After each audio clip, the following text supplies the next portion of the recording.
Hello everyone, welcome back to my YouTube channel. From this video, I'm going to discuss about the anatomy of esophagus.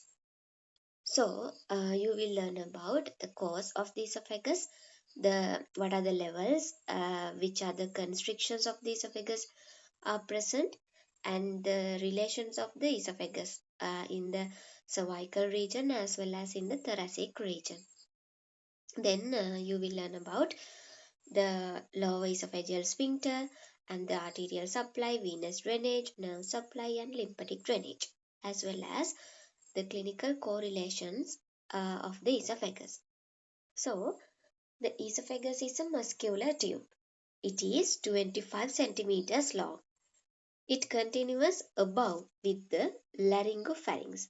Here, it continues above with the laryngopharynx and below with the stomach, cardiac orifice of the stomach. The main function of the esophagus is to transport food from pharynx to stomach. The esophagus, when we talk about the course of the esophagus, it passes through three regions of the body. That means in the cervical region, thoracic region, and finally abdominal region. Its thoracic part is the longest and the abdominal part is the smallest part. Here only this part is the abdominal part, so it is the smallest, and this is the thoracic part, so it is the longest part. The course of the esophagus is not straight as it shows three curves in the esophagus. The esophagus follows the concavity of the thoracic vertebral column. The root of the neck, it inclines to the left by 0.5 to 1 centimeters from the midline. It comes back in the midline at the level of fifth thoracic vertebrae. From this picture, you can see very clearly this is the esophagus and this is also the esophagus. This is the trachea, which is in the midline. So you can see in the cervical region, the esophagus is a little bit, esophagus inclines a little bit to the left side in the cervical region, and when it goes through the fifth thoracic vertebrae, it comes back into the midline.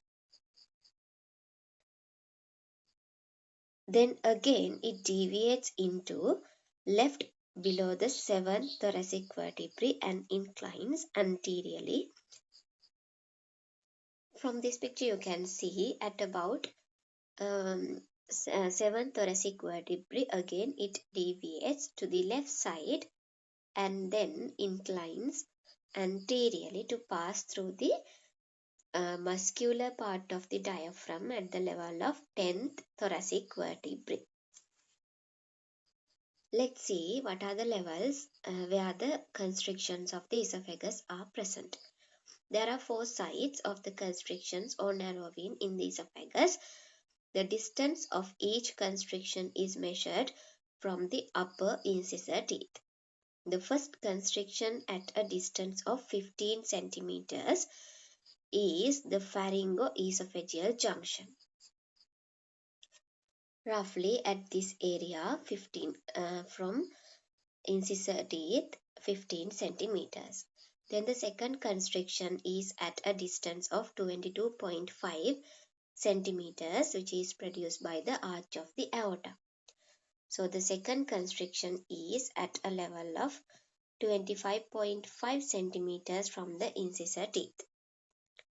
Then third constriction is at a distance of 27.5 centimeters and it is produced by the left principal bronchus here. 27.5 centimeters. Finally, the fourth constriction is made at a distance of 40 centimeters is the esophageal opening in the diaphragm. So here 40 centimeters. So those are the places where esophagus get mostly narrowed. What are those 4 places again? Pharyngoesophageal junction, then arch of the aorta, left principal bronchus, and opening of the diaphragm. This picture also clearly shows the 4 places, but the length is given by the inches. 4 sides of constrictions of the esophagus.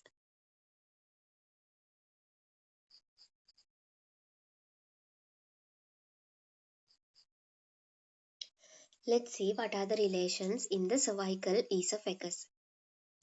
Here is a cross section in the cervical region. This is the esophagus, this is the trachea, and this is the thyroid gland.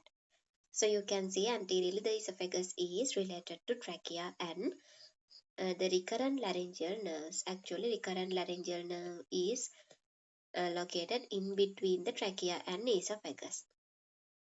Posteriorly, it is related to prevertebral fascia. This is the prevertebral fascia and the vertebral column. This is the vertebrae. Then the common carotid artery.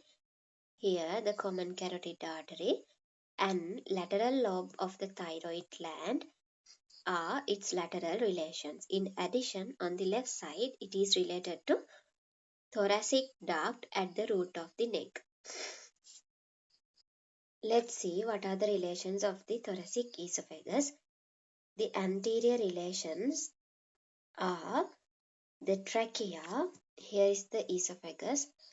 Then you have the trachea and arch of the aorta, right pulmonary artery, left principal bronchus, fibrous pericardium, oblique sinus, and the diaphragm. The close anterior relation of the esophagus to left atrium is useful for transesophageal echography to examine the base of the heart. The lateral relations of the esophagus are in the upper part of the superior mediastinum. It is related to left subclavian artery. Left subclavian artery, then the thoracic duct here, and recurrent laryngeal nerves, and left pleura and the upper left lobe of the lung. In the lower part of the superior mediastinum, its left edge is related to arch of the aorta. Here is the view from left lateral region, and you can see the esophagus here. So in the upper part of the superior mediastinum is this area, and you can see the left subclavian artery here. Then here you cannot see the thoracic duct. Then left recurrent laryngeal nerve is also in this side, and then left pleura and the left upper lobe of the lung has removed. In the lower part of the superior mediastinum, its left edge is related to arch of the aorta. This is a view from posterior aspect. In the posterior mediastinum, there is descending aorta on the left side of the upper part. Here is the descending aorta on the left side of the upper part. Then esophagus also related to left lung and pleura, where it makes an impression on the mediastinal surface of the left lung behind the lower end of the pulmonary ligament. This is a view from right side. Then we have to talk about the right lateral relations of the esophagus. The esophagus produces a shallow vertical groove behind the hilum and pulmonary ligament of the right lung. The arch of the esophagus vein, here is the arch of the esophagus vein, is related at the level of sternal angle. Here is the sternal angle. You can see this is the manubrium and this is the body of the sternum. Here is the sternal angle. You can see at the level of sternal angle, the arch of the esophagus vein. The descending thoracic aorta is on the right side below the level where the esophagus crosses in front of the aorta. And the posterior relations, esophagus is related posteriorly to this thoracic vertebrae in the posterior mediastinum at the level of fifth thoracic vertebra. The thoracic duct crosses behind the esophagus. Then we have to know what are the relations to the vagus nerve. This is the left vagus nerve and this is the right vagus nerve. Below the level of pulmonary hilum, right vagus is in contact with the posterior surface from this area. This is the this blue color one is the right vagus nerve. So you can see it is in contact with the posterior surface.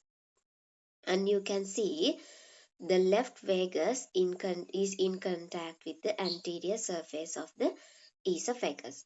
These branches unite to form esophageal plexus here, and then along with the sympathetic branches.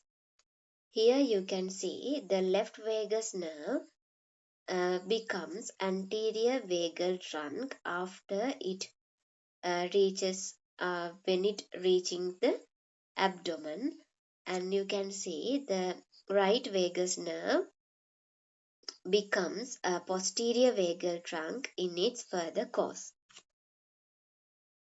Also, the esophagus passes through the muscular part of the right crust of the diaphragm at the level of T10.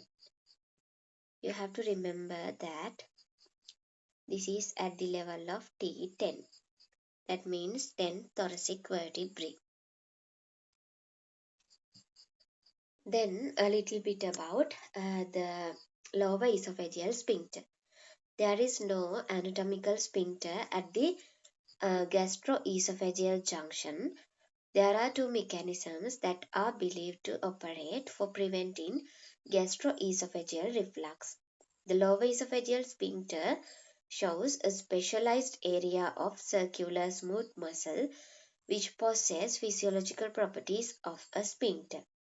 This muscle in this area is maintained under tonic contractions by intramural plexus of enteric nervous system. The muscle fibers of the right crust of the diaphragm, this is the right crust and this is the left crust. This right crust, this is the left crust. This right crust of the diaphragm, which surrounds the terminal portion of the esophagus, provides an external sphincter. This combination provides an adequate anti-reflux barrier. This picture shows the arterial supply of the esophagus. Several arteries at the different levels supply esophagus through an anastomotic chain on its surface. There are inferior thyroid arteries which supply cervical part of the esophagus. Then the descending thoracic artery and bronchial arteries supply the thoracic part of the esophagus. Then the left gastric and the left gastric and the left inferior phrenic arteries supply the abdominal part of the esophagus. Now we will see the venous drainage of the esophagus. Esophagus can be divided into cervical part, thoracic part and abdominal part as I discussed earlier. So the cervical part of the esophagus drains into inferior thyroid vein. Then thoracic part of the esophagus here, it drains into esophagus vein and hemiesophagus vein. Here you can see its drainage to esophagus vein and hemiesophagus vein. There is a clinical correlation with regards to this venous drainage. The abdominal part of the esophagus is drained by left gastric vein You can see it is drained by left gastric vein, which is a tributary of the portal vein. This is the portal vein, this is the left gastric vein. So you can say it is a tributary of the portal vein. Portal vein is formed by the union of splenic vein and superior mesenteric vein behind the neck of the pancreas. Then the veins of the lower thoracic part are uh, systemic. Therefore, there is a potential portosystemic anastomosis between two sets of veins. That means here is the lower part of the esophagus, but this area drains into the left gastric vein and then to the portal vein, but this area drains into the hemiesophagus vein, then to the superior vena cava. Esophagus vein and then to the superior vena cava. That means this part is related to systemic circulation, this part related to portal circulation. So there can be portosystemic anastomosis in this area, in the lower end of the esophagus. Then in these patients, in the patients with portal hypertension, that means in the patients with cirrhosis like conditions due to formation of collaterals, there can be portal hypertension and the submucous venous plexuses are enlarged. Such dilated venous plexuses covered with mucosa are called esophageal varices. If there are esophageal varices, they protrude into lumen of the lower esophagus and they are asymptomatic until they rupture and causing a large bout of blood vomiting. We call this as hematemesis. So, hematemesis is a complication of cirrhosis. When we talk about the lymphatic drainage of the esophagus, cervical part of the esophagus drains into deep cervical lymph nodes. Cervical part drains into deep cervical lymph nodes. Thoracic part drains into posterior mediastinal lymph nodes. And then abdominal part drains into left gastric lymph nodes. This picture shows the nerve supply of the esophagus. You can see the yellow color one are the sympathetic supply, then blue color ones are that means vagus nerve parasympathetic, then this green color plexus mixed sympathetic and parasympathetic plexus, and you can see the orange color one nerves coming from here, those are somatic nerves. The sympathetic efferent fibers are vasoconstrictors and the parasympathetic efferent fibers are motor supply to the musculature of the esophagus as well as to the esophageal glands. The striated muscle in upper two-third of the esophagus receives nerve supply from vagus while smooth muscles in the lower part receives nerve supply through the esophageal plexus. Sympathetic efferent fibers carry pain sensations. Most painful sensations from the esophagus originates from lower thoracic and abdominal parts since these parts are vulnerable to acid peptic esophagitis. The pain impulses reach T4 and T5 segments of the spinal cord along the afferent sympathetic pathway. The esophageal pain is referred to lower thoracic region and epigastric region of the abdomen. In some cases, it is difficult to distinguish esophageal pain from the anginal pain due to that reason. This is a radiological image or radiological examination of the esophagus by a barium swallow. It is used for the detection of the enlargement of the left atrium in mitral stenosis and also for other esophageal diseases such as Achalasia Cardia. In Achalasia Cardia, there is it is primarily the disease in which lower esophageal sphincter fails to relax in response to swallowing. So, there is ineffective peristalsis or absence of peristalsis in the esophagus. This leads to impaired emptying and gradual dilatation of the proximal esophagus. You can see the dilatation of the proximal part of the esophagus.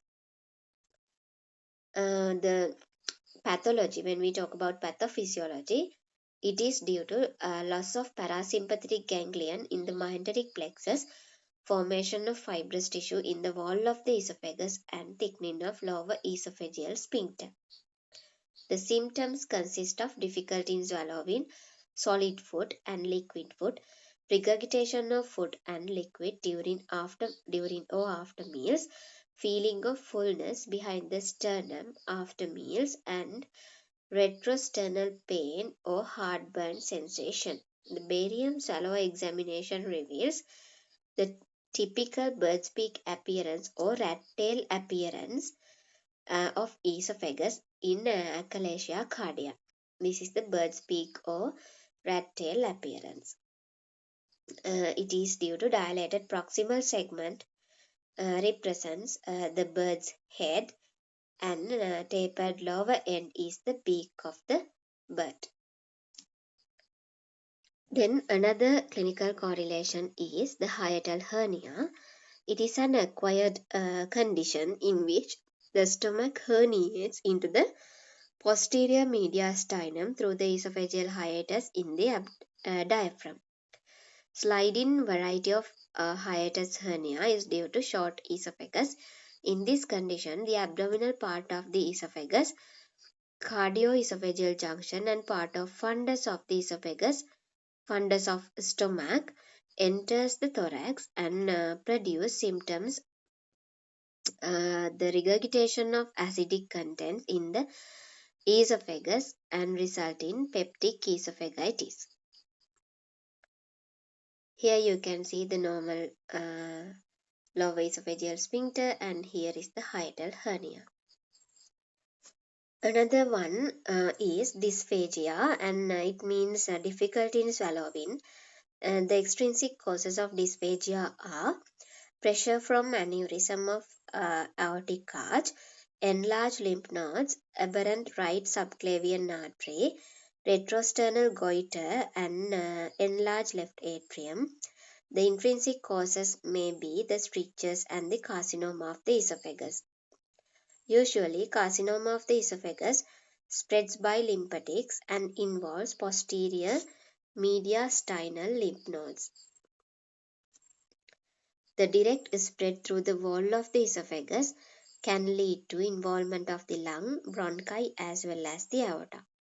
Cancer from the lower third of the esophagus spreads into gastric and celiac nodes in the abdomen. So, in the esophageal carcinoma, you can palpate the Virchow's node. Because the upper part of the esophagus drains into deep cervical nodes, and there is a node called Virchow's node in left supraclavicular region. So you can palpate easily that node. We call this node as Virchow's node. Those are the clinical entities that you have to know regarding the esophagus. I hope that this video is very useful to learn what the anatomy of the esophagus as well as its clinical correlations. So if you like this video, put a like and a comment in the comment section, as well as subscribe into my channel for more videos. Thank you for watching.